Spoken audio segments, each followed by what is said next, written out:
নমস্কার বন্ধুরা, আপনারা সবাই কেমন আছেন? দেখুন, এখানে আমি ইঁচড় কেটে নিয়েছি। আজ বানাবো ইঁচড় চিংড়ি। চলুন আপনারা দেখতে থাকুন। ইঁচড়টাকে কিন্তু আমি প্রথমে ভালো করে খোসা ছাড়িয়ে কেটে ধুয়ে নিয়েছি। আর এদিকে শিলনোড়ায় আমি একটা মশলা তৈরি করে নেব, আদা আর রসুন বাটা। আদা রসুনটা বাটতে বাটতেই এদিকে একটা কড়াই বসিয়ে দিলাম। কড়াইটাতে তেল দিয়ে দিয়েছি, তেলটা ভালো করে গরম করে নেব। দেখুন, তেলটা কিন্তু আমার ভালো করে গরম করে নেওয়া হয়ে গেছে। এরপর আমি এর মধ্যে দিয়ে দিলাম আদা রসুন বাটা আর পেঁয়াজ বাটা। তারপর দিয়ে দিলাম লবণ। এবার আমি দিয়ে দেব হলুদ গুঁড়ো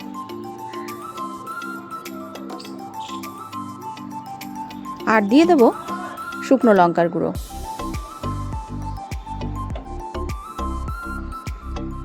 এবার মশলাটাকে আমি একটু কষিয়ে নেব।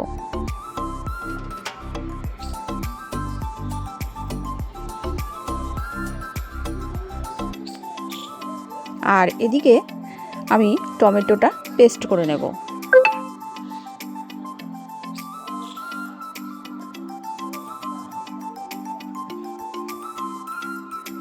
দেখুন, টমেটোটা কিন্তু আমার পেস্ট করে নেওয়া হয়ে গেছে।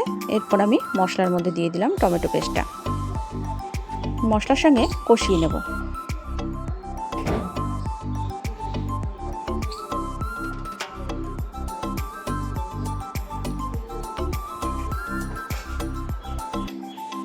আর এদিকে একটা কড়াইতে জল দিয়ে জলটাকে ভালো করে গরম করে নেব। তার মধ্যে দিয়ে দেব হলুদ আর লবণ। লবণ আর হলুদ দিয়ে দিয়েছি জলের মধ্যে। এবার আমি এর মধ্যে দিয়ে দেব কেটে নেওয়া এঁচোড়টা।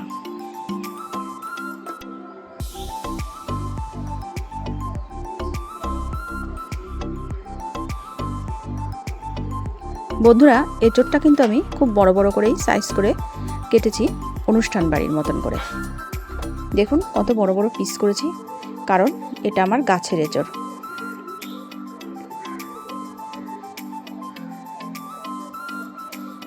আর এরকম কচি এঁচোড় খেতে কিন্তু খুব ভালোই লাগে।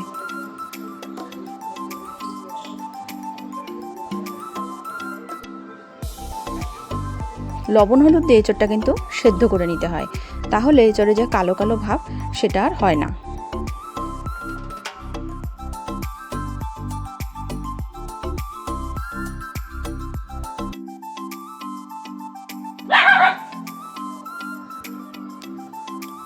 এঁচোড়টা সেদ্ধ হতে হতে আমি এদিকে একটা কড়াই বসিয়ে দিয়েছি। কড়াইটাতে আমি আলু ভেজে নেব। তার জন্য কড়াইটাতে আমি দিয়ে দিলাম তেল। তেলটাকে কিন্তু ভালো করে গরম করে নেব। তেলটা কিন্তু ভালো করে গরম করে নেওয়া হয়ে গেছে। এরপর আমি এর মধ্যে দিয়ে দিচ্ছি কেটে নেওয়া আলুগুলো।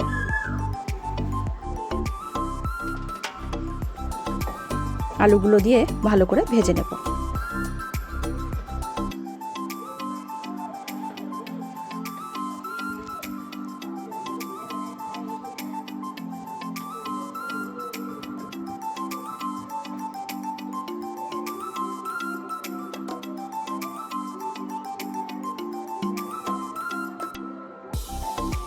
আলুগুলো ভাজতে ভাজতেই আমি এর মধ্যে দিয়ে দেব লবণ হলুদ।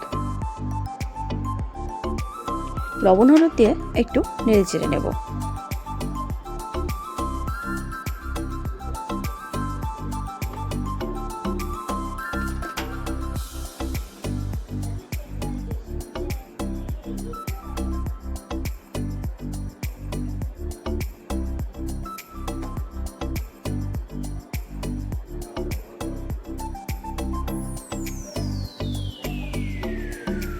এরপর মশলার মধ্যে দিয়ে দেব জিরের গুঁড়ো।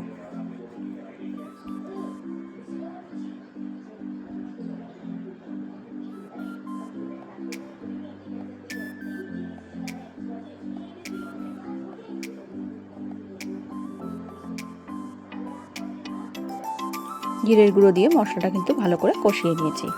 আর এদিকে দেখুন, বাটিতে কিন্তু আমি চিংড়ি মাছগুলো বেছে ধুয়ে সুন্দর করে গুছিয়ে নিয়েছি। এবার আলুগুলো ভেজে নেব, তারপর চিংড়ি মাছগুলোকে ভাজবো। আলুগুলো ভেজে তুলে নেওয়া হয়ে গেছে। এরপর আমি এই চিংড়ি মাছগুলোকে ওই তেলের মধ্যেই ভেজে নেব।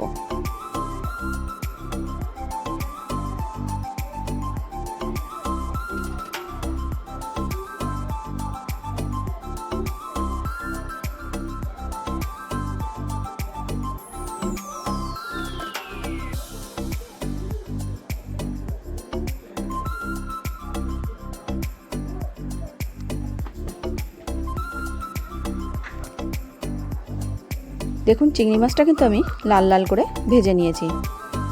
চিংড়ি মাছটা কিন্তু আমার ভেজে নেওয়া হয়ে গেছে। এবার আমি চিংড়ি মাছটা দিয়ে দেব কষানো মশলার মধ্যে।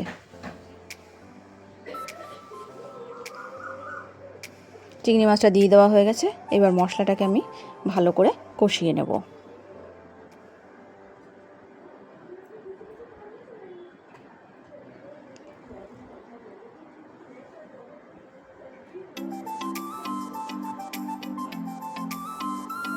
দেখুন মশলাটা কষাতে কষাতে কত সুন্দর একটা তেল ছেড়ে দিয়েছে।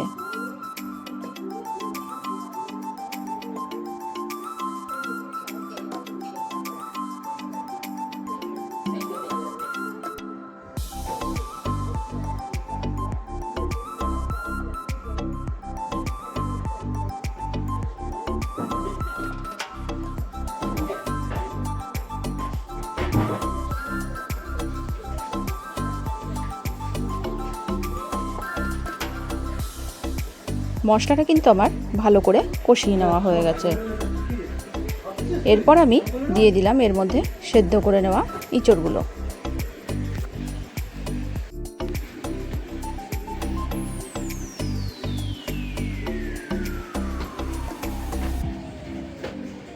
এঁচড়গুলো কিন্তু বন্ধুরা খুব সুন্দর সেদ্ধ হয়েছে। দেখুন না গলে গেছে না বেশি সেদ্ধ হয়ে গেছে, মিডিয়াম হয়ে আছে সেদ্ধটা।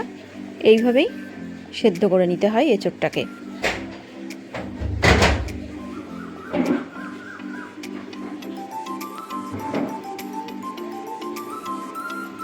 এঁচড়টাকে মশলার সঙ্গে কিন্তু আমি ভালো করে একটু কষিয়ে নিলাম। এরপর আলু দিয়ে দিলাম। আলু দিয়ে এঁচড় দিয়ে মশলা দিয়ে ভালো করে কষিয়ে নেব।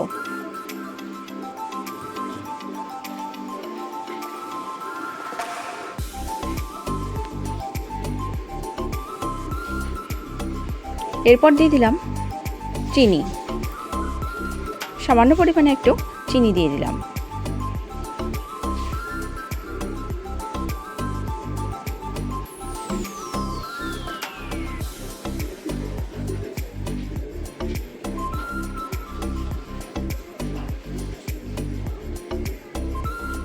দেখুন বন্ধুরা কত সুন্দর একটা কালার চলে আসছে এঁচড়টা রান্না করতে করতেই। এরপর আমি দিয়ে দিলাম জল। জলটা কিন্তু আমি একটু উষ্ণ গরম জল ব্যবহার করেছি।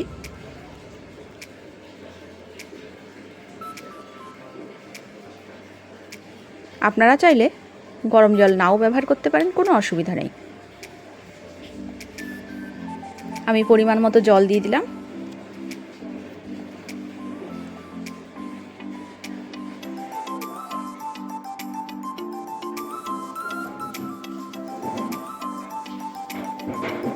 দেখুন কত সুন্দর ওপরে একটা তেল ভাসছে, মানে এঁচড়টা এত সুন্দর কালার চলে আসছে কি বলবো বন্ধুরা, না দেখলে আপনারা বিশ্বাস করতে পারবেন না। এঁচড়টা ফুটতে শুরু করে দিয়েছে।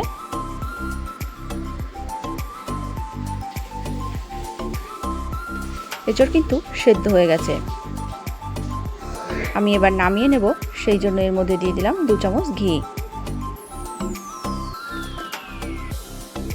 আর দিয়ে দেব গরম মশলা।